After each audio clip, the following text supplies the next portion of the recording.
What's up guys? Kamusta na kayo? Sobrang tagal nating hindi nag-upload ng video. 2 months din nata tayo hindi nag-upload ng video dahil sobrang busy. Dami nating ginagawa. Dami nating inaayos. So, abangan nyo yung next na upload natin sa pag-vlog natin kasi medyo mag-iiba na yung way ng pag-vlog natin. Kasi kung dati, gumagamit tayo ng sasakyan, nag-staycation tayo sa malalayo. Ngayon ay itatry naman natin na mag-motovlog. So, first time ko mag-motovlog. So, abangan nyo yung video natin guys.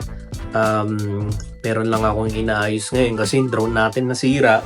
So, naghintay pa ako ng parts para ayusin, para may magamit tayo sa ating mga susunod na vlog.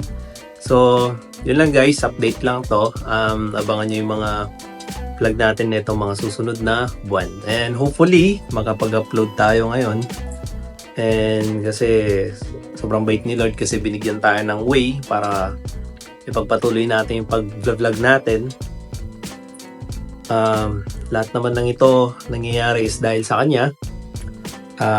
Lahat ng bagay, lahat ng ginagawa natin is dahil sa Kanya. Lagi natin siyang inuuna. So, hindi siya, never siya talagang makakamiss sa mga pangangailangan natin, sa mga gusto natin. Basta pag-pray lang natin kay God, tiwala lang, magagamit natin na pag-vlog.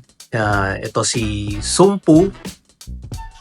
Tsaka ako na ikakwento sa inyo guys kung bakit ko tinawag ito na Sumpu. Matatawa kayo sa history nito kung bakit ko siya tinawag na Sumpu.